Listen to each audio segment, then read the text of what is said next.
नमस्कार दोस्तों, स्वागत करता हूं आप सभी का मेरे इस YouTube चैनल पर शपथ फॉर सिविल सर्विस में। आज हम लोग पढ़ेंगे मौर्य साम्राज्य के बारे में, जिसका कार्यकाल 323 से 185 ईसा पूर्व तक रहा। ठीक है, तो चलिए शुरुआत करते हैं। मौर्य वंश प्राचीन भारत का राजवंश जिसने 137 वर्ष तक भारत में राज किया। इसकी स्थापना का श्रेय चंद्रगुप्त मौर्य और उसके मंत्री चाणक्य कौटिल्य को दिया जाता है, जिन्होंने नंद वंश के राजा घनानंद को पराजित किया। चंद्रगुप्त मौर्य का जन्म 345 ईसा पूर्व में हुआ और वह मगध की राजगद्दी पर 323 ईसा पूर्व में बैठा।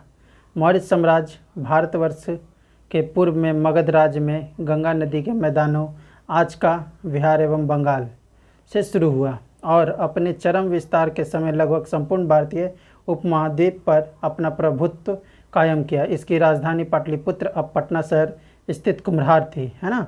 नेक्स्ट पॉइंट जो है हमारा, मौर्य राजवंश की जानकारी के प्रमुख ऐतिहासिक स्रोत कौटिल्य, जिसे चाणक्य का अर्थशास्त्र, विशाखादत्त की मुद्रा राक्षस, मेगास्थनीज की इंडिका, यूनानी लेखक जस्टिन के वृत्तांत तथा सम्राट अशोक के स्तंभ लेख या शिलालेख बोल सकते हैं ना। मुद्रा राक्षस ने चंद्रगुप्त को वृषल एवं नंदराज का पुत्र कहा। मुद्रा राक्षस ने चंद्रगुप्त को क्या कहा? वृषल का उपाधि दिया और नंदराज का पुत्र कहा, है ना। यूनानी लेखकों ने चंद्रगुप्त मौर्य को एंड्रोकस या सेंट्रोकोटस कहा। प्लूटार्क के अनुसार उसके पास 6 लाख सैनिक की सेना थी, जिसे जस्टिन ने डाकुओं का गिरोह कहा।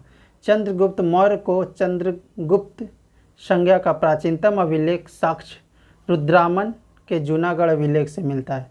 यह जैन धर्म का अनुयायी था। एपियानुस के अनुसार 305 ईस्वी में ईसा पूर्व में यूनानी शासक सेलुकस को चंद्रगुप्त मौर्य ने हराया। सेलुकस ने चंद्रगुप्त मौर्य से अपनी पुत्री हेलेना का विवाह किया एवं काबुल, कंधार, हेरात एवं मकरान का क्षेत्र दे दिया। बदले में चंद्रगुप्त ने उपहार स्वरूप 500 हाथी दिया। तमिल ग्रंथ अहनानुरु एवं पुरनानुरु से चंद्रगुप्त के दक्षिण विजय का पता चलता है ना। मेगास्थनीज 350 से 290 ईसा पूर्व सेलुकस निकेटर का राजदूत था, जो चंद्रगुप्त के दरबार में आया था। उसने इंडिका नामक पुस्तक लिखा। मेगास्थनीज ने कौन सी पुस्तक लिखी? तो इंडिका। इससे भी ये जो क्वेश्चन है मेगास्थनीज और इंडिका वाला, ये हर एग्जाम में लगभग पूछा ही गया है।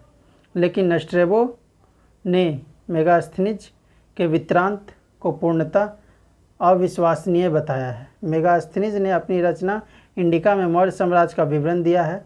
कौटिल्य, अन्य नाम विष्णुगुप्त, चाणक्य ने अर्थशास्त्र नामक ग्रंथ लिखा, जिसका संबंध राजशास्त्र, राजव्यवस्था से है। इसमें 15 अधिकरण एवं 180 प्रकरण है।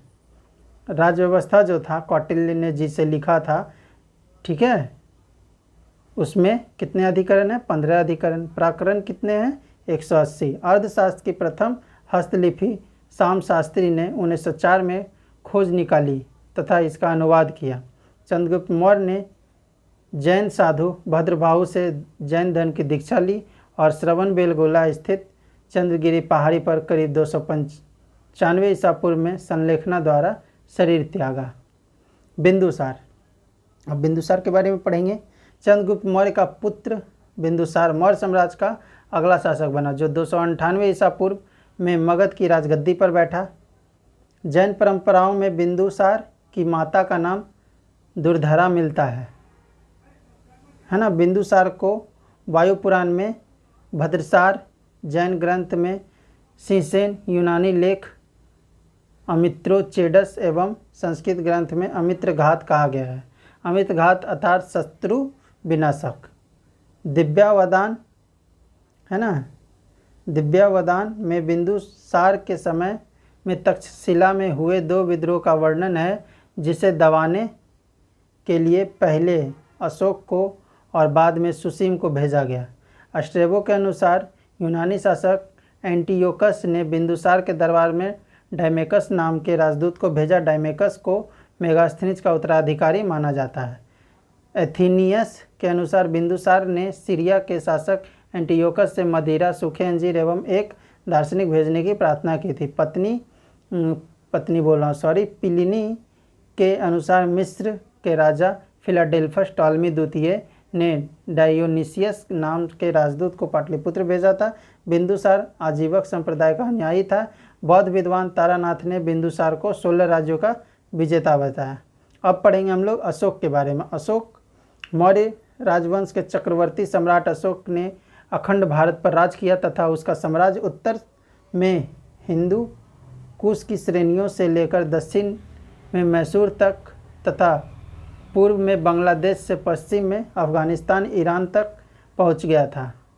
सम्राट अशोक का साम्राज्य आज का संपूर्ण भारत, पाकिस्तान, अफगानिस्तान, नेपाल, बांग्लादेश, भूटान, म्यांमार के अधिकांश भूभाग पर रहा। यह विशाल साम्राज्य उस समय तक से आज तक का सबसे बड़ा भारतीय साम्राज्य रहा। चक्रवर्ती सम्राट अशोक का स्थान विश्व के सभी महान एवं शक्तिशाली सम्राटों एवं राजाओं की पंक्तियों में से हमेशा शीर्ष स्थान पर ही रहा। भारत में सिर्फ सम्राट अशोक को ही चक्रवर्ती सम्राट कहा जाता है, जिसका अर्थ सम्राटों का सम्राट अशोक को अपने विस्तृत साम्राज्य से बेहतर एक कुशल प्रशासक तथा बौद्ध धर्म के प्रचारक के लिए जाना जाता है। सम्राट अशोक ने संपूर्ण भारतीय उपमहाद्वीप एवं कई एशियाई देशों में भी बौद्ध धर्म का प्रचार प्रसार किया। सम्राट अशोक के संदर्भ में कई स्तूप एवं स्तंभ शिलालेख प्राचीन भारत के ऐतिहासिक स्रोत बनकर वर्तमान भारत को गौरव प्रदान कर रहे हैं। सम्राट अशोक प्रेम, सहिष्णुता, सत्य, अहिंसा एवं प्रजा हितैषी के सच्चे समर्थक के रूप में आज भी भारत के सिरमौर हैं। अशोक ने बिंदुसार के काल में ही खस तथा नेपाल को जीत लिया था। 272 ईसा पूर्व में बिंदुसार की मौत के बाद सिंहासन के उत्तराधिकारी चयन पर संघर्ष शुरू हो गया। दिव्य वदन के अनुसार बिंदुसार अपने बड़े पुत्र सुसीम, अशोक का सौतेला भाई, को अपना उत्तराधिकारी बनाना चाहते थे, लेकिन बिंदुसार के कुछ मंत्रियों अपने प्रिय अशोक को बनाना चाहते थे। अंततः अशोक ही बिंदुसार का उत्तराधिकारी बना। इस प्रकार अशोक मौर्य साम्राज्य की राजगद्दी पर बैठा। 272 ईसा पूर्व में बैठा, किंतु उसका राज्याभिषेक 269 ईसा पूर्व में किया गया। 269 है ना। राजगद्दी पर बैठने के समय अशोक अवंती प्रांत का राज्यपाल था। अभिलेख में अशोक को देवनाम प्रियदर्शी एवं राजा नाम से संबोधित किया गया है। देवनाम प्रियदर्शी का अर्थ देवों का प्यारा।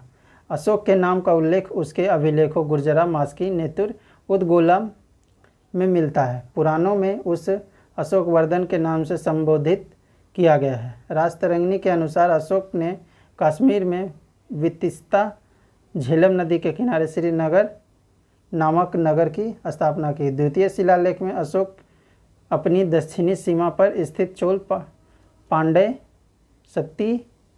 सत्यपुत, केरलपुत तथा ताम्रपर्णी के नाम बताता है।